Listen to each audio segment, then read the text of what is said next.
ونستعينه ونستغفره ونعوذ بالله من شرور أنفسنا ومن سيئات أعمالنا من يهده الله فلا مضل له ومن يضلل فلا هادي له ونشهد أن لا إله إلا الله وحده لا شريك له ونشهد أن سيدنا وحبيبنا ومولانا محمدًا عبده ورسوله الذي أرسله بالحق بشيرًا ونذيرًا وداعيًا إلى الله بإذنه وسراجًا منيرًا فقد قال الله تبارك وتعالى في كلامه المجيد وفرقانه الحميد أعوذ بالله من الشيطان الرجيم بسم الله الرحمن الرحيم ألف لام ميم را تلك آيات الكتاب والذي أنزل إليك من ربك الحق ولكن أكثر الناس لا يؤمنون صدق الله العظيم সূরা Ra'ad 13তম পারা আয়াত নম্বর 1 আল্লাহ তাআলা ইরশাদ করছেন আলিফ লাম মিম রা তিলকা আয়াতুল কিতাব। আলিফ লাম মিম রা এগুলো হচ্ছে খণ্ডিত অক্ষর, এগুলো হরফে মুকাত্তাত বলা হয় আরবিতে এগুলোকে। কোরআন শরীফে এগুলো অনেকগুলো আছে, আলিফ লাম মিম আছে, আলিফ লাম মিম সদ হামিম। এগুলোর অর্থ কেবলমাত্র আল্লাহ তাআলাই ভালো জানেন, আল্লাহ তাআলা মানুষকে অর্থ জানান নাই। এরপর আল্লাহ তাআলা বলছেন তিলকা আয়াতুল কিতাব, এগুলো হচ্ছে কিতাবের আয়াত। ওয়াল্লাযী উনজিলা ইলাইকা মির রাব্বিকাল হক, যা নাকি তোমার রবের পক্ষ থেকে নাজিল করা হয়েছে, আল হক যা সত্য, ওয়ালাকিন্না আকসারান নাসি লা ইউমিনুন, কিন্তু অধিকাংশ মানুষ এই আয়াতগুলোকে বিশ্বাস করে না। এ হচ্ছে আয়াতের শাব্দিক তর্জমা। আজকে আমরা কোরআন থেকে আলোচনা করব, কোরআন নিয়ে আলোচনা করব। আমরা কোরআন নিয়ে আলোচনা করার কারণ হচ্ছে যে মুসলমানদের উত্থান পতন, মুসলমানদের কল্যাণ সমৃদ্ধি সব কিছু আল্লাহ রাব্বুল আলামিন জুড়ে দিয়েছেন কোরআনের সাথে। যদি কোনো ব্যক্তি কোরআন মানে তো আল্লাহ তাআলা তার মর্যাদা বাড়িয়ে দেবেন, আর যদি কোনো ব্যক্তি কোরআন না মানে আল্লাহ তাআলা তাকে লাঞ্ছিত অপমানিত করবেন, বলেন নাউজুবিল্লাহ। আল্লাহ রাব্বুল আলামিন এই আয়াতের মধ্যে বলছেন তিলকা আয়াতুল কিতাব, এগুলো হচ্ছে কিতাবের আয়াত অর্থাৎ কোরআনুল কারীমের আয়াত।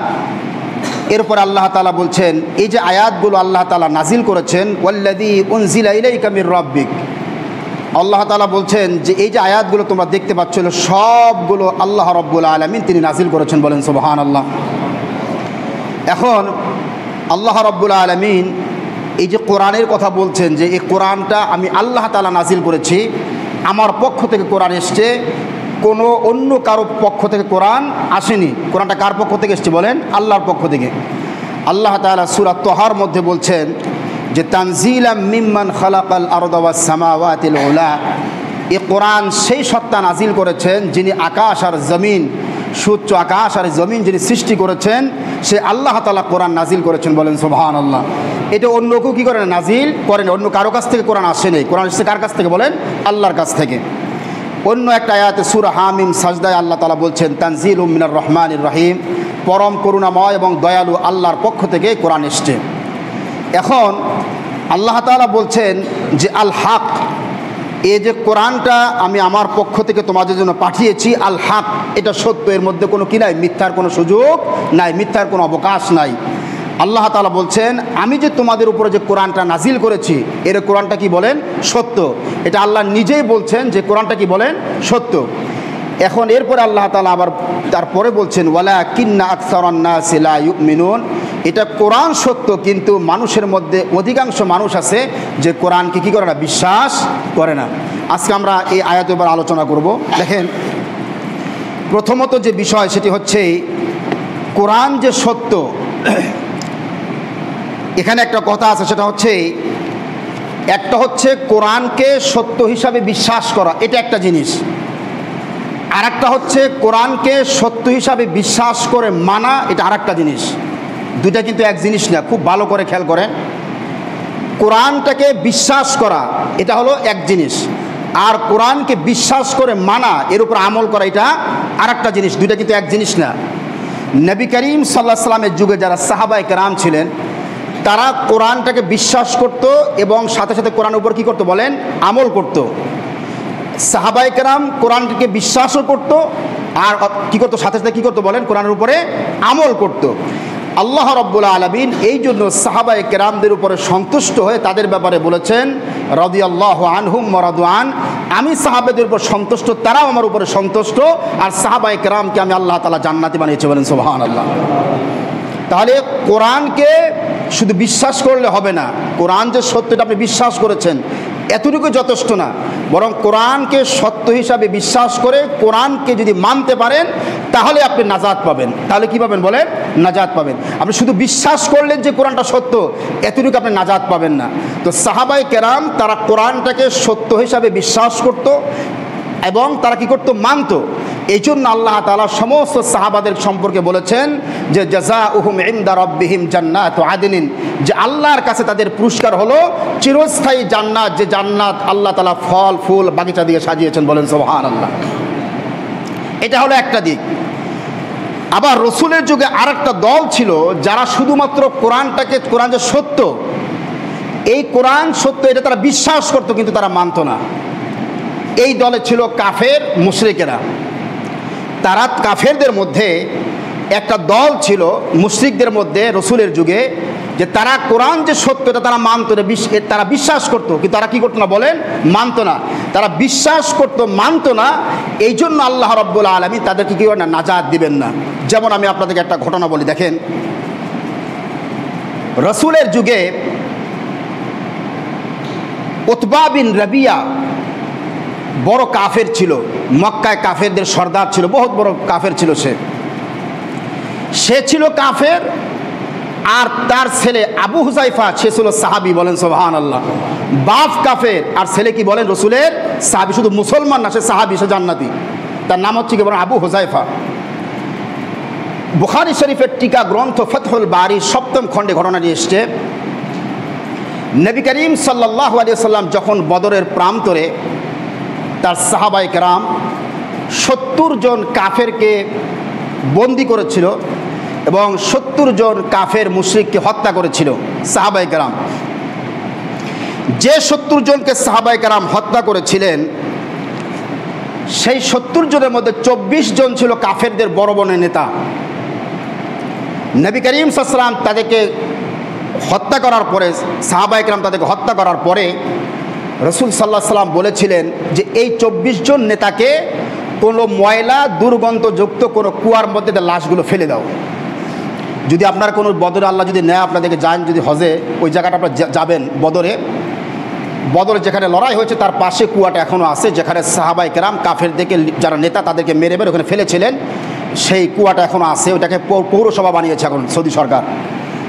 তো যাই হোক, এই যে 24 জন নেতাকে মেরে দুর্গন্ধ ময়লাযুক্ত কুয়ার মধ্যে ফেলা হয়েছিল, এর মধ্যে একজন ছিল উতবা ইবনে রাবিয়া। যখন তার লাশটাকে টেনে হিঁচড়ে কাফেররা সেই কুয়ার মধ্যে ফেলছিল, তখন তার ছেলে আবু হুযায়ফা সেখানে দাঁড়ানো ছিলেন, দেখতেছেন তার পিতাকে সাহাবায়ে কেরাম হত্যা করে কুয়ার মধ্যে ফেলছে। তো তার চেহারা, রসুল তার চেহারার দিকে তাকাইলেন, এরকম তাকানোর পরে দেখলেন যে ছেলের চেহারার মধ্যে দুঃখ বেদনার একটা ছাপ, মানে তার মনটা খুব ভারাক্রান্ত, দুঃখ। রসুল সাল্লাল্লাহু আলাইহি ওয়াসাল্লাম তাকে জিজ্ঞেস করলেন, আবু হুযায়ফা, তুমি কি তোমার বাপের চিত্র দেখে যে তাকে ফেলা হচ্ছে কুয়ার মধ্যে, এই জন্য তুমি দুঃখ পাচ্ছ? বলছে না রসুল, আমি এই জন্য আমার দুঃখ না, আমার দুঃখটা হচ্ছে এখানে, আমার বাপ শুধুমাত্র নেতা ছিল তাই না, আমার বাপ অত্যন্ত বুদ্ধিমান ছিলেন, আমার বাপ বিচক্ষণ ছিলেন, অত্যন্ত দূরদর্শী ব্যক্তি ছিলেন, তার মধ্যে জ্ঞান সম্পন্ন ব্যক্তি মক্কায় খুব কম ছিল। আমি মনে করেছিলাম আমার পিতা তার এই জ্ঞান দিয়ে, তার এই দূরদর্শিতা দিয়ে, তার অভিজ্ঞতা দিয়ে ইসলাম গ্রহণ করবে, কিন্তু দেখলাম যে না, আমার পিতা সে তার বুদ্ধি কাজে খাটায় নাই, আমার পিতা তার দূরদর্শিতাকে সে কাজে খাটায় না, সে ইসলাম গ্রহণ করতে পারলো না। তার বুদ্ধি জ্ঞান তাকে আল্লাহ এত দিয়েছিলেন, তারপরও সে এই জ্ঞান আর বুদ্ধি খাটি ইসলাম গ্রহণ না করেই আজকে দুনিয়া থেকে বেঈমান হয়ে যাচ্ছে। আমার এইটাই দুঃখ লাগছে, আমার চেহারা আপনি সেই দুঃখের ছাপ দেখতে পাচ্ছেন, বলেন নাউজুবিল্লাহ। তো এই উতবা ইবনে রাবিয়া সে কিন্তু এই যে সে যে বদরে মারা গেছিল, কুফরি অবস্থা মারা গেছে এবং সে জাহান্নামী। রসুলের ভাষ্য অনুযায়ী সে জাহান্নামী। কিন্তু এই লোকটা কোরআন যে সত্য এটা সে মানত, বিশ্বাস করত। কি করতো বলেন? কোরআন যে সত্য এটা বিশ্বাস করতো। দেখেন রসুল সাল্লাল্লাহু আলাইহি সাল্লাম তিনি একদিন মসজিদে হারাম মক্কা, এই মসজিদে হারামের এক পাশে এই উতবা ইবনে রাবিয়া সে তার দলের লোকদেরকে নিয়ে বসে বসে পরামর্শ করছে। তো আর একদিকে রসুল সাল্লাল্লাহু আলাইহি সাল্লাম একা একা বসে আল্লাহর ইবাদত করছেন। উতবা ইবনে রাবিয়া তার সাথে যারা বসা তার অনুসারীরা তাদেরকে বলছে, তোমরা যদি আমাকে অনুমতি দাও তাহলে আমি মুহাম্মদ সবাই বলেন সাল্লাল্লাহু আলাইহি ওয়াসাল্লাম, আমি তার কাছে গিয়ে কিছু লোভনীয় বস্তুর টোপ দিব, দিয়ে বলবো যে তুমি আমাদের ধর্মের বিরোধিতা করো না, আমাদের মূর্তির বিপক্ষে কথা বলো না, আমাদের বাপদাদাকে কাফের বলো না। এটা তোমরা কি বলো? বলে হ্যাঁ, ভালো কথা, আপনি কি তাকে বুঝান সেজন্য আমাদের মূর্তির বিরুদ্ধে কথা না বলে, আমাদেরকে কাফের না বলে ইত্যাদি। উতবা ইবনে রাবিয়া সে ওইখান থেকে উঠে গিয়ে রসুলের পাশে গিয়ে বসছে। বসে রসুল সাল্লাল্লাহু আলাইহি ওয়াসাল্লামকে বলছে, মুহাম্মদ সাল্লাল্লাহু আলাইহি ওয়াসাল্লাম তুমি আমার ভাতিজা হও। সম্পর্কে দূর সম্পর্কে ভাতিজা হইতেন রসুল উতবা ইবনে রাবিয়ার। তোমার অনেক সম্মান, অনেক মর্যাদা আমাদের বংশে, তুমি সত্যবাদী, তোমার চেয়ে ভালো মানুষ আমাদের সমাজে কেউ নাই। এবং তোমার বাপদাদা যারা, তারা যে গোত্রের, সেই গোত্রটাকে আমরা অত্যন্ত সম্মান শ্রদ্ধার চোখে আমরা দেখি। তবে তুমি যে দিন নিয়ে এসছো, যে দিনের কথা তুমি বলছো, আল্লাহর কথা, এই দিনের প্রচারের কারণে আমাদের সমাজের মধ্যে একটা বিভক্তি, একটা মানে বিচ্ছিন্ন অবস্থা সৃষ্টি হয়েছে। ভাই ইসলাম গ্রহণ করছে তো বাপ কাফের, ভাইয়ের সাথে বাপের মিল নেই। তুমি একটা আমাদের মধ্যে একটা বিভক্তি সৃষ্টি করেছো, মনোমালিন্য সৃষ্টি করেছো। তুমি আমাদের মূর্তিগুলোকে খারাপ বলছো, আমাদের বাপদাদার আমাদেরকে কাফের বলছো। এটা রসুল বলেন না, আল্লাহ বলতে বলেছেন বলে তিনি তাদেরকে কাফের বলছেন। তো তোমাকে আমরা বলছি, কিছু প্রস্তাব দিচ্ছি তোমাকে, এই প্রস্তাবের যে কোনো একটা ইচ্ছে তুমি মানতে পারো। বলে কি প্রস্তাব বলেন আপনি? বলে দেখো, তুমি যে দাওয়াত দিচ্ছ ইসলামের, এটা থেকে যদি তুমি ফিরে আসো, এর দাওয়াতের উদ্দেশ্য যদি তোমার এই হয় যে তুমি এই দাওয়াতের মাধ্যমে টাকা উপার্জন করবা, সম্পদশালী হবা, এই চিন্তা তোমার মাথার মধ্যে যদি থাকে, তাহলে আমরা সবাই মিলে পরামর্শ করে তোমার আমরা এমন অর্থ দিব যে তুমি গোটা মক্কার মধ্যে সবচেয়ে বড় লোক হবা। এটা একটা প্রস্তাব। 2 নম্বরের প্রস্তাব হলো, তোমার এই দাওয়াত, ইসলামের দাওয়াতের উদ্দেশ্য যদি এই হয় যে তুমি আমাদের মক্কায় সবার লিডার হবা, আমাদের মক্কার রাজত্ব ক্ষমতা তোমার হাতে থাকবে, তুমি যা বলবে আমরা তাই শুনবো, এরকম যদি তোমার নিয়ত হয়, তাহলে আমরা সবাই মিলে আমরা তোমার মক্কার শাসক বানিয়ে দেব। রসুল বললেন আরেকটা হলো এই, যদি এমন হয় যে কোনো জিন বা শয়তান, দুষ্ট জিন তোমার উপরে ভর করেছে, নাউজুবিল্লাহ, এই জন্য তুমি ইসলামের কথা ওইরকম বলছো, আবল তাবল কথা, তাহলে তুমি বলো, আমরা তোমার চিকিৎসা করাবো, যত খরচ সবগুলো আমরা দিব। শোনার পরে রসুল বলছেন, আর কোনো কথা আছে আপনার? বলে আর কোনো কথা নাই। নবী করিম সাল্লাল্লাহু আলাইহি সাল্লাম তখন উতবা ইবনে রাবিয়াকে বললেন, আপনি এখন আমার কথা শুনবেন, আপনি তো এতক্ষণ কথা বললেন, এখন আমি কি বলে সেটা আপনি শুনেন। নবী করিম সাল্লাল্লাহু আলাইহি সাল্লাম নিজের পক্ষ থেকে একটা কথাও তিনি বললেন না। সূরা হামিম সাজদা 24তম পারাতে একটি সূরা আছে, এই সূরার 1 নম্বর আয়াত থেকে নিয়ে 38 নম্বর আয়াত, ফাইনিস্তাকবারু ফাল্লাযীনা ইনদা রাব্বিক ইউসাব্বিহুনা লাহু বিল-লাইলি ওয়ান-নাহারি ওয়া হুম লা ইয়াসআমুন। এই আয়াতের অর্থ হচ্ছে যে তারা তো অহংকার করেছে, অথচ ফাইনিস্তাকবারু ফাল্লাযীনা ইনদা রাব্বিক, আল্লাহর কাছে এমন কিছু কি বলে সৃষ্টি রয়েছে, ইউসাব্বিহুনা লাহু বিল-লাইলি ওয়ান-নাহার, যারা রাত দিন আল্লাহর তাসবিহ বর্ণনা করছে, তারা কারা বলেন? ফেরেশতা। কারা বলেন? ফেরেশতা। ওয়াহুম লা ইয়াসআমুন, তারা আল্লাহর ইবাদত করতে গিয়ে ক্লান্ত হয়ে যায় না, তারা অবিরতভাবে তারা আল্লাহর ইবাদত করছে। এই আয়াত যখন রাসূল সাল্লাল্লাহু আলাইহি ওয়াসাল্লাম যখন এই সূরাটা তেলাওয়াত করছেন, তার সামনে উতবা ইবনে রাবিয়ার সামনে তাকানে দিকে তার এই 2টা হাত পিছনে মাটির সাথে সে এরকম হেলাম দিয়ে মুখে কি বলে সে রাসূল সাল্লাল্লাহু আলাইহি ওয়াসাল্লামের চেহারার দিকে তাকিয়ে এই 38টা আয়াত অত্যন্ত মনোযোগের সাথে সে শুনেছে। সে কাফের। যখন রাসূল কোরআন তেলাওয়াত শুরু করেছেন, তার ভিতরে এমনভাবে প্রভাব সৃষ্টি হলো, সে চুপচাপ মনোযোগ সহকারে গোটা এই সূরার 38টা আয়াত সে মনোযোগ সহকারে সে শুনেছে। শোনার পরে নবী করিম সাল্লাল্লাহু আলাইহি ওয়াসাল্লাম তাকে বলেছেন, আপনি শুনলেন? বলে হ্যাঁ শুনেছি। তখন রসুল বললেন যে আপনি এখন যা ইচ্ছা তাই করতে পারেন। রসুল তাকে বুঝিয়ে দিলেন এই সূরার যে সারমর্ম, আমি রাষ্ট্র ক্ষমতার জন্য ইসলামের দাওয়াত দিচ্ছি না, আমি সম্পদশালী হওয়ার জন্য ইসলামের দাওয়াত দিচ্ছি না, আর কোরআনের যে কথা আমি বলছি, আপনারা যে বলছেন যে আমার উপরে জিন ভর করেছে, না, আল্লাহ নিজে জবাব দিচ্ছেন ওমা হুয়া বিকাউলি শাইর, আমার রসুল যে মুখ দিয়ে কথাগুলো বলছে এটা কোনো কবির কবিতা না, ওয়ালা বিকাউলি কাহিন, কোনো গণকের কথা না, তানজিলুম মির রাব্বিল আলামিন, গোটা কোরআনটা হলো আল্লাহর পক্ষ থেকে। বলেন সুবহানাল্লাহ। উতবা ইবনে রাবিয়া এই গোটা কোরআনের 38টা আয়াত শুনে সে রসুলের কাছ থেকে উঠে তার সেই লোকগুলোর কাছে রওনা হয়েছে। তার লোকগুলো উতবা ইবনের বেশি দূরে তো না, মনে করেন আমাদের এটা দুইটা মসজিদ যত দৈর্ঘ্য হবে এরকম 100 গজ এরকম, তারও কম। উতবা ইবনে রাবিয়া যে চেহারা নিয়ে রসুলের কাছে গিয়েছিল, ভিন্ন চেহারা নিয়ে সে তার লোকদের কাছে ফিরেছে। তারা দূর থেকে লক্ষ্য করছে উতবা যে চেহারা নিয়ে আমাদের কাছ থেকে গেছে সেই চেহারা সে ফিরে আসলো না।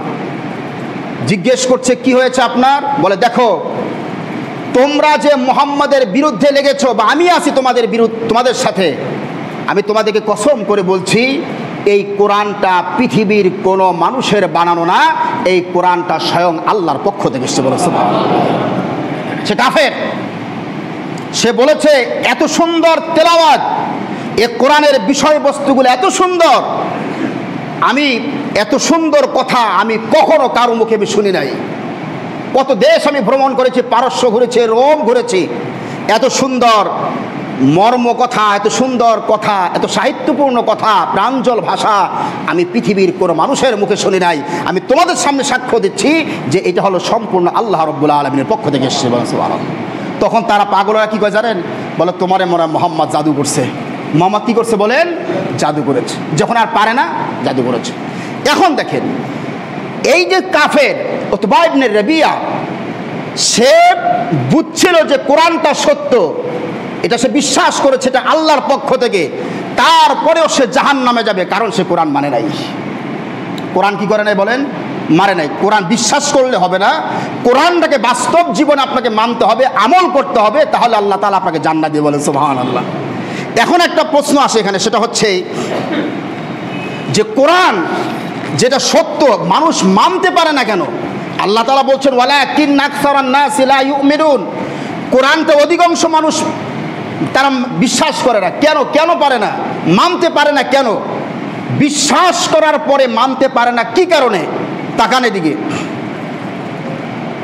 মানুষ এই কোরআনটা সর্বপ্রথম যে কারণে মানতে পারে না সেটা হচ্ছে তার অহংকার। কি বলেন? অহংকার। বিশ্বাস করেছে যেটা সত্য, যারা বিশ্বাস করে তাদের কথা আমি বলছি না, যারা বিশ্বাস করে তাদের মধ্যে অধিকাংশ যারা আছে এরা কোরআনকে মানতে পারে না কেন? অহংকারের কারণে। কিসের কারণে বলেন? অহংকার। অহংকারটা বিভিন্ন পর্যায়ে হতে পারে তার সম্পদের অহংকার, ক্ষমতার অহংকার, শিক্ষার অহংকার। এই তিনটা কারণে সে কোরআন মানতে পারে না। যেমন আমি আপনাদেরকে একটা দৃষ্টান্ত দিই। আবু জাহেল, কোরআনটা যে আল্লাহর পক্ষ থেকে, আপনারা হয়তো শুনেছেন অনেকেই, এই কোরআন যে আল্লাহর পক্ষ থেকে এটা আবু জাহেল মানত। সুবহানাল্লাহ বলবেন না? আবু জাহেলের কথা জীবনে কোনোদিন বলে নাই যে এই কোরআনটা আল্লাহর পক্ষ থেকে না, সে বিশ্বাস করতো যে আল্লাহর পক্ষ থেকে। মানে নাই কেন? শোনেন, আল্লামা জালালউদ্দিন সৈয়দী রহমাতুল্লাহ আলাইহি তাফসিরে জালালাইনের যিনি প্রণেতা, তিনি আরেকটি কিতাব লিখেছেন খাসাইসুল কুবরা, একটি কিতাব। এই কিতাবের মধ্যে ঘটনাটি তিনি লিখেছেন, মক্কার তিনজন সর্দার আবু জাহেল, আবু সুফিয়ান, আখনাস ইবনে শুরাইক, এই তিনজনের মধ্যে একজন ইসলাম গ্রহণ করেছিলেন, তিনি হচ্ছেন আবু সুফিয়ান। কি বলেন? আবু সুফিয়ান। আবু সুফিয়ানের ছেলে ছিল মুয়াবিয়া, আর তার ছেলে ছিল ইয়াজিদ। আখনাস ইবনে শুরাইক, আবু সুফিয়ান আর আবু জাহেল, এই তিনজন। আবু সুফিয়ান তখন কাফের ছিলেন। রসুল তার উপরে যে কোরআন নাজিল হচ্ছে, এটা মক্কার বড় বড় লিডার কাফের তারাও বুঝতো যে মুহাম্মদের উপর যে কোরআনটা নাজিল হচ্ছে এটা মিথ্যা না, এটা সত্য। রসুলের জবানে কোরআন শোনার জন্য দিনে তারা কোরআন শুনতে যাইতো না রসুলের মুখে, কারণ তারা কোরআন শুনতে গেলে অন্যান্য লোকেরা ইসলাম গ্রহণ করবে, এই জন্য তারা যাইতো না। কি শয়তান দেখেন! নবী করিম সাল্লাল্লাহু আলাইহি ওয়াসাল্লাম রাতে গভীর রজনীতে উনি কোরআন তেলাওয়াত করতেন। আপনারা হয়তো অনেকে শুনেছেন, এক এক রাকাতে উনি এক একটা বড় সূরা পড়তেন, যে সূরাগুলো 2 পারা 1.5 পারা, বলেন সুবহানাল্লাহ। তার পুরা পা ফুলে যেত কোরআন পড়তে পড়তে, এত মজা। আবু জাহেল, আবু সুফিয়ান, আখনাস ইবনে শুরাইক, এই তিনজন একদিন কি করেছে, রাত্রে, গভীর রাতে, কারোর সাথে কারো পরামর্শ নাই। তারা জানে যে রাসূল সাল্লাল্লাহু আলাইহি ওয়াসাল্লাম রাত্রে ঘরে কোরআন তেলাওয়াত করেন দাঁড়িয়ে দাঁড়িয়ে। রসুলের জবানে কোরআন শোনার জন্যে তারা তিনজন কোনো পরামর্শ ছাড়াই আলাদাভাবে তারা তিনজন গেছে কোরআন শোনার জন্যে। কোরআন শোনার পরে তারা এতটা অভিভূত হয়েছে, এতটা পাগল হয়েছে কোরআনের প্রতি, তিনজন কাফের, যে রাতে গিয়েছে, ফজর হয়েছে, তারপর তাদের হুঁশ ভাঙে নেই, বলেন সুবহানাল্লাহ। যখন তারা রসুলের নামাজ শেষ, তখন এই তিনজন বাড়ির দিকে রওনা হয়েছে। তিনজনের সাথে রাস্তায় একজনের সাথে দেখা, আবু জাহেল, আখনাস ইবনে শুরাইক, আবু সুফিয়ান, তিনজন রাস্তায় যখন দেখা হয়েছে, কথা প্রসঙ্গে তারা যখন কথা উঠেছে, তখন বলছে, আমরা তিনজনেই তো তার কথা শুনতে গিয়েছিলাম, কোরআনের তেলাওয়াত শুনতে গিয়েছিলাম, আমরা বড় অপরাধ করেছি, আমরা আগামীকাল থেকে আর যাব না। কারণ জাতির লোক যদি টের পায় যে আমরা রাতে কোরআন শুনি, ওরা আমাদের গালাগালি করবে। তোমরা দিনে কোরআনের বিরোধিতা করো আর রাত্রে মুহাম্মদের মুখে কোরআন শুনতে যাও, গালাগালি করবে। তো তারা তিনজন অঙ্গীকার করেছে, শপথ করেছে, আমরা আর আগামীকাল তিনজন যাব না। এখন আবু জাহেলের চিন্তা হলো, অঙ্গীকার তো আমি করেছি, আজকে শুরাইকও যাবে না, আবু সুফিয়ানও যাবে না। এদিকে আবু সুফিয়ান মনে করেছে যে আজকে আমি যাব, ওরা দুজন যাবে না, যেহেতু কালকে অঙ্গীকার করেছি। এদিকে আবার আখনাস মনে করেছে আজকে আমি যাব, তারা দুজন যাবে না। এই চিন্তা করে আবার সেই তিনজন আগের রাতের মতো তারা গিয়ে রসুলের কাছে কোনায় গিয়ে, ঘরে ঘরে কোনায় গিয়ে ঝইঝাপটার মধ্যে কোরআন শুনছে। যখন ফজরের ফজর আজান হয়েছে, তিনজন আবার রওনা হয়েছে, আবার তিনজনের সাথে দেখা। কোথায় গেছিলে? বলে কালকে না শপথ করছিল আর আসবো না। বলে ভাই দেখ, ভুল হয়ে গেছে, আর কালকে আর আসবো না, তওবা করো আজকে। বলে ঠিক আছে। তৃতীয় দিন আবার তারা তিনজন রসুলের জবানে কোরআন শোনার জন্য উপস্থিত হয়ে গেছে, বলেন সুবহানাল্লাহ। ওই দিন করেছে কি, আখনাস ইবনে শুরাইক হাতের মধ্যে বড় একটা লাঠি নিয়েছে। আবু সুফিয়ানকে বলছে, আবু সুফিয়ান সত্য করে বলবি, তুই কেন আসিস মুহাম্মদের মুখে কোরআন শোনার জন্যে? আবু সুফিয়ান তখন আমতা আমতা করে বলছে যে আমি কোরআন শুনতে আসতেছি এই জন্য যে কোরআনের যে আকর্ষণ, এই কোরআনের আকর্ষণ আমি বিশ্বাস করছি এটা আল্লাহর পক্ষ থেকে, এই আকর্ষণ আমাকে টেনে আনতেছে। বলেন সুবহানাল্লাহ। আবু সুফিয়ান তারপরে আখনাস গিয়ে আবু জাহেলের মাথায় লাঠি ধরেছে, তুই বল, তুই কেন আসলি এখানে? তুই তো আমাদের সবাই নেতা, তুই আসলি কেন? আবু জাহেল বলছে, দেখো আমি বিশ্বাস করি এই কোরআন সত্য, তো মানিস না কেন? বলে দেখ, মুহাম্মদ সাল্লাল্লাহু আলাইহি সাল্লাম সে যে গোত্রের আব্দে মানাফ, রসুল যে বংশের ছিলেন গোত্রের, সে বংশের নামকে বলেন আব্দে মানাফ। তার গোত্র আর আমি আবু জাহেলের গোত্র দুটাই সমমর্যাদা সম্পন্ন। তাদের সম্মান যেরকম, আমাদের সম্মানও আরবে ঠিক সেই রকম। মুহাম্মদের গোত্রের লোকেরা যদি 10,000 টাকা দান করে, আমরা 11,000 করি। ভালো কাজে সবসময় আমরা তাদের থেকে এগিয়ে থাকি। মানুষের তারা 5টা উপকার করলে আমরা 6টা করি। কোনোভাবে তাদের সাথে আমাদের সবসময় তাদের থেকে আমরা অগ্রগামী থাকি, আমরা আগে থাকি। কিন্তু যখন দেখলাম ওই আব্দে মানাফের মধ্যে একজন নবী হয়েছে, এই নবী তো আর এখন আমাদের মধ্যে নাই, এখন কি করব? সমস্যা হয়ে গেছে এখন। এই জন্য আমরা প্রতিজ্ঞা করেছি যে মুহাম্মদ যতদিন জীবিত থাকবে তার উপর আমরা ঈমান আনবো না। বলেন নাউজুবিল্লাহ। আবু জাহেল বিশ্বাস করতো যে আমার রসুল সাল্লাল্লাহু আলাইহি ওয়াসাল্লামের উপর যে কোরআন নাজিল হচ্ছে এটা কি বলেন সত্য, কিন্তু শুধু মানে না একটাই কারণে, তার মধ্যে অহংকার ছিল। কি ছিল বলেন? আমি যদি কোরআন মানতে যাই আমার বংশের মর্যাদা থাকবে না, আর আমি যে লিডার মক্কার আমার সেই নেতৃত্ব থাকবে না। এই অহংকারের কারণে আবু জাহেল সেই ইসলাম গ্রহণ করতে পারে না। বলেন নাউজুবিল্লাহ। আবু লাহাব তাকানে দিকে, অহংকার যাদের মধ্যে থাকবে আল্লাহ রাব্বুল আলামিন তাদেরকে কোরআন মানার সুযোগ দেবে না। বলেন নাউজুবিল্লাহ। অহংকার আপনারা দেখবেন, একটু তাকিয়ে দেখেন তো আপনারা, আমাদের সমাজে গরিব লোকেরা কোরআন বেশি মানে না বড় লোকেরা কোরআন বেশি মানে? বলেন তো আপনারা, বাস্তবতার সাথে মিলিয়ে দেখেন। যারা বড় লোক, যারা সম্পদ, যারা, তাদের সব খারাপ, কথা আমি বলি না, আলহামদুলিল্লাহ অনেক বিত্তবান আছে যারা ইসলাম যারা মানে, কিন্তু অধিকাংশ বিত্তবান যাদের টাকা পয়সা যারা বেশি, এরা কিন্তু কোরআনের ধারে কাছে নাই। কি বলে, ঠিক কিনা? আবু লাহাব কোরআন শরীফের মধ্যে রসুলের যুগের কোন কাফের নাম আল্লাহ স্পষ্ট করে বলেন নাই, একটা মাত্র শুধু বলেছেন আবু লাহাবের নাম। আবু লাহাব কিন্তু রসুলের আপন চাচা ছিলেন। আবু জাহেল রসুলের চাচা না, খুব ভালো করে ইতিহাস খেয়াল রাখবেন আপনারা। আবু লাহাব রসুলের আপন চাচা, কিন্তু আবু জাহেল না। আবু জাহেল সামাজিক চাচা, সেটা ভিন্ন বিষয়। আবু লাহাব একদিন রাসূল সাল্লাল্লাহু আলাইহি ওয়াসাল্লামের কাছে এসে বলছে, মুহাম্মদ ভাতিজা শোনো, আমি যদি ইসলামটা গ্রহণ করি তাহলে আমি কি পাবো? নেতা মানুষ তো। রাসূল সাল্লাল্লাহু আলাইহি ওয়াসাল্লাম তাকে বললেন, অন্যান্য মুসলমানরা ইসলাম তারা মানার কারণে যে সুযোগ সুবিধা পায় তুমি ঠিক তাই পাবা।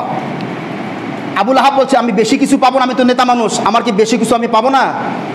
রাসূল বলছেন, না, একটা সাধারণ মুসলমান ইসলাম সে মানার কারণে যে সুযোগ সুবিধা পায়, ঠিক তুমি নেতা হও আর যাই হও, ইসলামে আসার পরে সবার মর্যাদা এক। বলেন সুবহানাল্লাহ। কে নেতা? ইসলাম দেখে না, কি বলে ঠিক কিনা? যদি তাই হতো বেলাল রাদিয়াল্লাহু তাআলা আনহুকে রাসূল এত আপন করতেন না। নবী করিম সাল্লাল্লাহু আলাইহি ওয়াসাল্লাম দেখিয়েছেন ইসলামের মধ্যে কে নেতা আর কে টাকার পয়সার মালিক আর ক্ষমতার মালিক, এগুলো 5 পয়সা ইসলামের মূল্য নাই। ইসলামের মূল্য হলো ইন্না আকরামাকুম ইনদাল্লাহি আতকাকুম, যে যত বেশি আল্লাহকে মানবে তার সম্মান রাসূলের তত বেশি। বলেন সুবহানাল্লাহ। তখন আবু লাহাব কি কয় জানেন?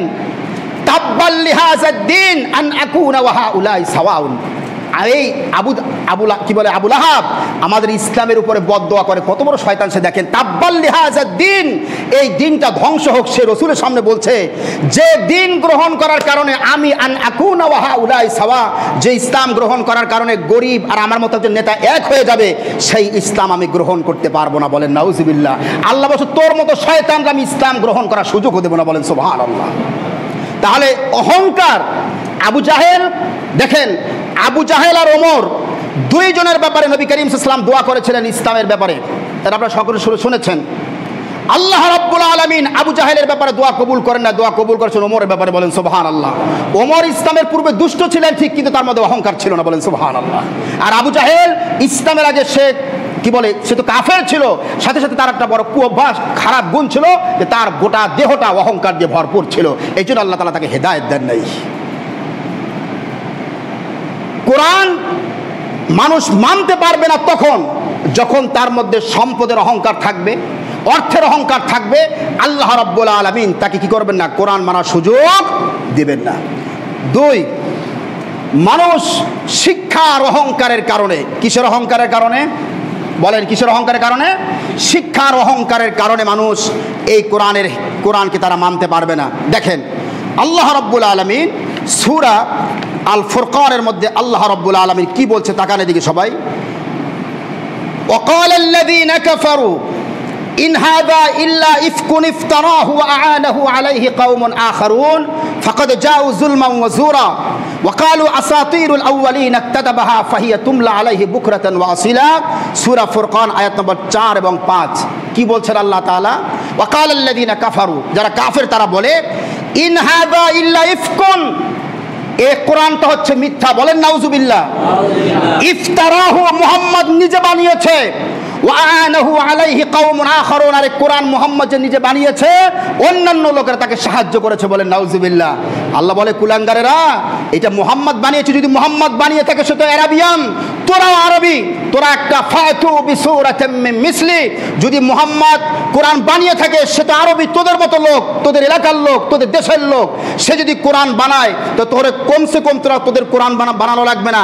ফাতু বিসূরাতিম মিন মিসলি, তোরা কোরআনের ছোট্ট একটা সূরা ইন্না তাইনা কাল কাসরের মতো একটা সূরা বানিয়ে আন, দেখিস তোরা পারিস নাকি। তোরা পেরেছে? ওরা বলেন পারে নাই। আল্লাহ বলেন ফাকাদ জাউ যুলমান ওয়া যুরা, তারা জুলুম করেছে আমার রসুলের সাথে, ওয়াজুরা, তারা মিথ্যা বলেছে আমার রসুলের সম্পর্কে। আমার রসুল, আমি আল্লাহ বলছি, আমার মুহাম্মদ মা ইয়ানতিকু আনিল হাওয়া ইন হুয়া ইল্লা ওয়াহয়ুন ইউহা, আমার নবী নিজে কোরআন বানায় নাই, আমি ওহীর মাধ্যমে তার উপরে যে কোরআন নাজিল করেছে সেই কোরআন তোমাদেরকে শোনাচ্ছে। বলেন সুবহানাল্লাহ। আর কি তারা ঠাট্টা করতো, ওয়াকালু আসাতিরুল আউওয়ালিন ইক্তাতাবাহা, কাফেররা বলছে এই আসাতিরুল আউওয়ালিন, মুহাম্মদ যে কোরআনের কথা বলছে সাল্লাল্লাহু আলাইহি সাল্লাম, এই কোরআন পূর্ববর্তী মানুষের কিচ্ছা কাহিনী, তার ঠাট্টা করতে রাসূল, আর বাদ দে কোরআন, এটা তো মুহাম্মদের কিচ্ছা কাহিনীর বই, এটা ইক্তাতাবাহা, যা সে অন্য লোকদের দ্বারা লিখিয়েছে, কোরআনটা নিজে লিখেছে। ফাহিয়া তুমলা আলাইহি বুকরাতান ওয়া আসিলা, আর এই কোরআন সকাল সন্ধ্যা সে তার লোকদেরকে শোনায় পড়ে। বলেন নাউজুবিল্লাহ। তারা ঠাট্টা করতে যে মুহাম্মদের কিচ্ছা কাহিনী নিজে বানাইছে, এগুলো কোনো কিছুই না। কোরআনটা, এই কোরআনের কোনো বিষয়বস্তুই না, এটা ফালতু একটা কিতাব। বলেন নাউজুবিল্লাহ। আল্লাহ তাআলা বলছে এই তোদের শিক্ষার গরম, তোরা শিক্ষার গরমে বলতেছিস যে মুহাম্মদের কোরআনটা কিসসা কাহিনীর বই, এটা কোনো মূল্য নাই, কোনো দাম নাই। আল্লাহ রাব্বুল আলামিন কোরআনুল কারীমে তাদের জবাব দিচ্ছেন, শোনেন, ফালাম্মা জাআতহুম রুসুলুহুম বিল বাইয়িনাত ফারিহু বিমা ইনদাহুম মিনাল ইলমি ওয়া হাকা বিহিম মা কানু বিহি ইস্তাহজিউন। সূরা মুমিন আয়াত নম্বর 83। আল্লাহ তাআলা বলছেন, ফালাম্মা জাআতহুম রুসুলুহুম বিল বাইয়িনাত, প্রত্যেকটা যুগে যখন রাসূলেরা আল্লাহর কাছ থেকে ইলম নিয়ে পৃথিবীতে এসেছেন, ফারিহু বিমা ইনদাহুম মিনাল ইলম, তখন এই সমকালীন কাফের এবং বেঈমানেরা তারা তাদের নিজের জ্ঞান নিয়ে, এল মানে জ্ঞান, তারা নিজেদের জ্ঞান আর নিজের কি বলে শিক্ষা নিয়ে তারা অহংকার করেছে। আল্লাহ তাআলা বলেছেন, আমার জ্ঞানকে বাদ দিয়ে, আমার ধর্মের জ্ঞানকে বাদ দিয়ে যখন তাদের কাছে যে জ্ঞান, দুনিয়ার জ্ঞান, এইটাকে যখন তারা বেশি প্রাধান্য দিয়েছে, বেশি মূল্যায়ন করেছে, ওয়াহাকা বিহিম মা কানু বিহি ইস্তাহজিউন, তখন আমি আল্লাহ পাক তাদেরকে পাকড়াও করেছি, আমি শাস্তি দিয়ে ধ্বংস করেছি। বলেন নাউজুবিল্লাহ। তাহলে পৃথিবীতে সর্বশ্রেষ্ঠ জ্ঞানের কিতাব হলো কোরআন। কোনটা বলেন? কোরআন। পৃথিবীর কোন বই, যত বড় বই হোক, বিজ্ঞান হোক, যত দর্শনের বই হোক, কোন বই এই কোরআনের সাথে মোকাবেলা করতে পারবে না। বলেন সুবহানাল্লাহ। পারবে মোকাবেলা করতে? কেন পারবে না? মুখস্থ বললে তো হবে না, বুঝে বলতে হবে। এই কোরআন পৃথিবীর মানুষের যে পরিবর্তন সাধিত করেছে, এই পৃথিবীতে কোরআন দ্বারা মানুষের যে কল্যাণ সাধিত হয়েছে, কোরআন যে কল্যাণ সাধন করেছে, পৃথিবীর কোন বই দিয়া পৃথিবীর মানুষের কোনো কল্যাণ আসে নাই। কি বলে, ঠিক কিনা? আজকে আপনারা একটা লক্ষ্য করে তাকান এদিকে, বাংলাদেশে ইউনিভার্সিটিতে, কলেজে, স্কুলে, গোটা পৃথিবীতে যত বিজ্ঞানের বই আর যত দর্শনের বই আছে, এগুলো যত বাড়তেছে পৃথিবীতে, তত পৃথিবীতে অশান্তি বাড়তেছে। কি বলেন, ঠিক কিনা?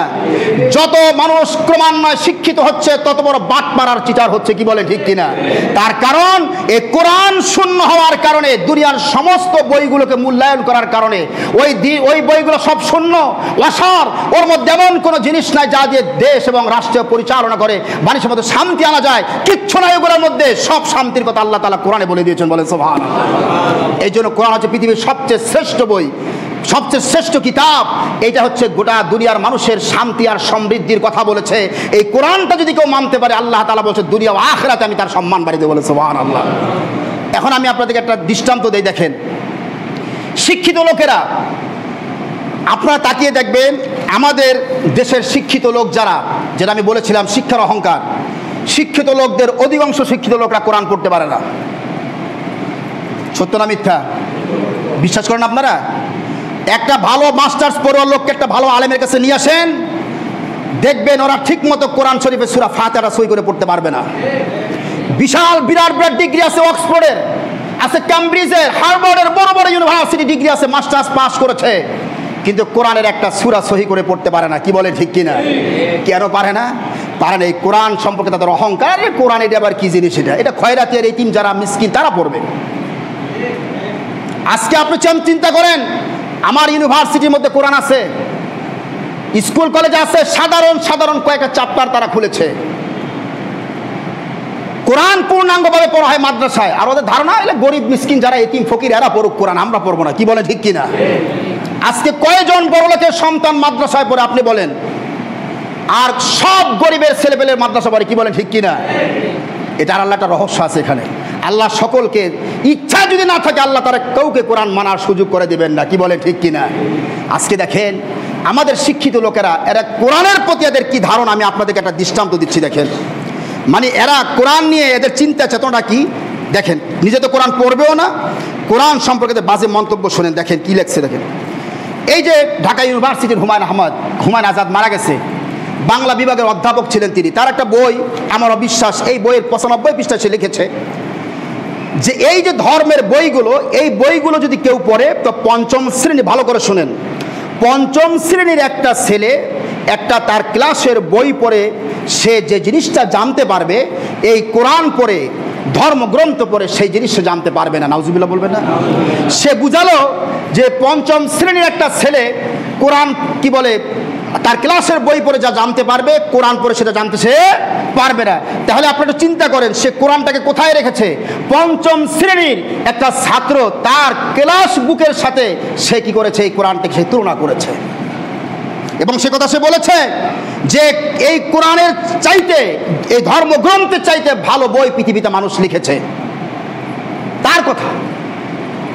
এই যে লোকগুলো আমাদের স্কুল কলেজ ইউনিভার্সিটিতে, এরা কেন বলেছে যে এই কোরআন তারা পড়ে নাই?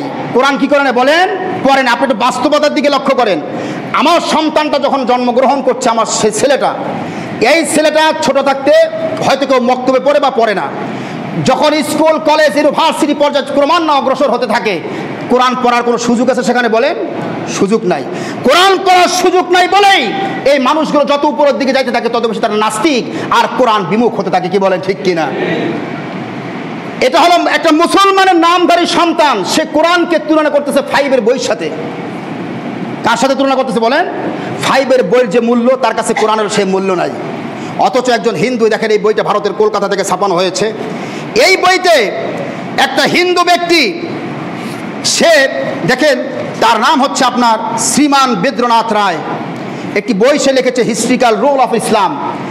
এই বইতে সে লিখেছে যে মুসলমানদের যে কোরআন, এই কোরআনের কারণেই আজকে ইউরোপ, আমেরিকা এত কিছু বিজ্ঞান তারা তৈরি করছে, এটা একমাত্র কোরআনের বদৌলতে। বলেন সুবহানাল্লাহ। হিন্দু সে বলছে যে কোরআন গোটা বিশ্বব্যাপী আবিষ্কার দেখছো, সব কিছু কার অবদান বলেন? কোরআনের অবদান। সে কোরআনটাকে সবার উপরে রেখেছে, কারণ এই হিন্দু সে কোরআন পড়েছে, এই জন্য বলেছে কোরআন হচ্ছে পৃথিবীর সর্বশ্রেষ্ঠ কিতাব। বলেন সুবহানাল্লাহ। আর মুসলমানের সন্তান সে কোরআন পড়ে নাই, এই জন্য সে বলছে কোরআনটা হলো 5-এর বইয়ের সাথে সে তুলনা করেছে। বলেন নাউজুবিল্লাহ।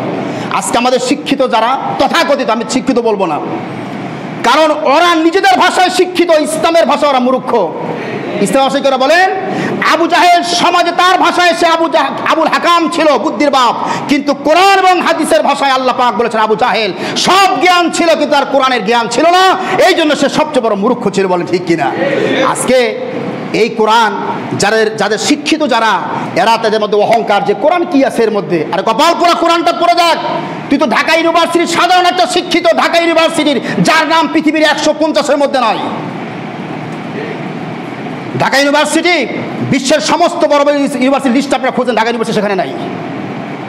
সেখান থেকে তোমার মতো একটা কুলাঙ্গার একটা অধ্যাপক যদি বলো যে কোরআনটা 5-এর জ্ঞানও নাই, যারা গোটা বিশ্বব্যাপী যারা নেতৃত্ব দিচ্ছে, ভারতের মহাত্মা গান্ধী, যিনি গোটা বিশ্বের অত্যন্ত বড় কি বলে আপনার রাজনীতিবিদ ছিলেন, তিনি স্পষ্ট বলেছেন পৃথিবীর মধ্যে সর্বশ্রেষ্ঠ ঐশী কিতাব হলো কোরআনুল কারীম। বলেন সুবহানাল্লাহ। জর্জ বার্নার্ড শো বলেছেন পৃথিবীতে একমাত্র শান্তি আর শৃঙ্খলা যদি আনতে চাও কেউ, তাহলে একমাত্র কোরআন দিয়ে পারবা। বলেন সুবহানাল্লাহ। তো যারা কোরআন পড়েছে, প্রকৃতপক্ষে যারা শিক্ষিত, তারা কোরআনের প্রশংসা করবে, কিন্তু যারা কুলাঙ্গার, যারা অশিক্ষিত, শিক্ষার নামে যারা অশিক্ষিত মূর্খ যারা, এরা এই কোরআনকে কোনোদিন মানতে পারবে না। এই জন্য আল্লাহ তাআলা যারা শিক্ষিত, যারা আমাদের সমাজে দেখেন যে কোরআন যারা পড়ে না, কোরআন এই জন্য এরা মানতেও পারে না, কোরআনের কোনো জ্ঞান নাই, এরা কোরআন বিমুখ, এবং এই লোকগুলো একটা সময় নাস্তিক হয়ে যায়। তারা ঈমান এত দুর্বল, কোরআন না থাকার কারণে নাস্তিকদের কোনো কথা এরা মোকাবেলা করতে পারে না। এই জন্য আমার ভাইয়েরা, আপনি আমি মুসলমান, আমাদের শিক্ষণীয় অনেক বিষয় আছে। সেটা হচ্ছে যে কোরআন বিশ্বাস করলেই হবে না, কোরআনটাকে মানতে হবে। কোরআনটা কি করতে হবে বলেন? মানতে হবে। দিলে কোনো অহংকার থাকা যাবে না। আপনি কার সাথে অহংকার করেন? কার সাথে? আল্লাহর পরিচয় জানেন কি? আল্লাহ ওয়ামা উতীতুম মিনাল ইলমি ইল্লা কালিলা, সূরা বানী ইসরাঈল আল্লাহ তাআলা বলছেন, দুনিয়ায় তোরা কতটুকু জ্ঞানী? আদম থেকে নিয়ে পৃথিবীর শেষ যে মানুষটি পৃথিবীতে আসবে, তাদের যত জ্ঞান ছিল, আছে আর হবে, সমস্ত জ্ঞান যদি এক জায়গায় রাখো, একজন দার্শনিক দৃষ্টান্ত দিয়েছেন যে আটলান্টিক মহাসাগরের মধ্যে একটা পাখি তার ঠোঁটটা ঢুকিয়ে উপরের দিকে তুললে কতটুকু পানি উঠবে বলেন তো আপনারা? অনেক পানি উঠবে। আটলান্টিক টের পাবে। তাম পৃথিবীর মানুষের যত জ্ঞান আছে, সমস্ত জ্ঞান যদি একসাথে করা হয়, তাহলে পাখি তার চঞ্চটার ঠোঁটের মধ্যে যতটুকু পানি তুলতে পেরেছে, অতটুকু হলো মানুষের জ্ঞান। আর আটলান্টিক মহাসাগর আল্লাহর জ্ঞান। বলেন সুবহানাল্লাহ।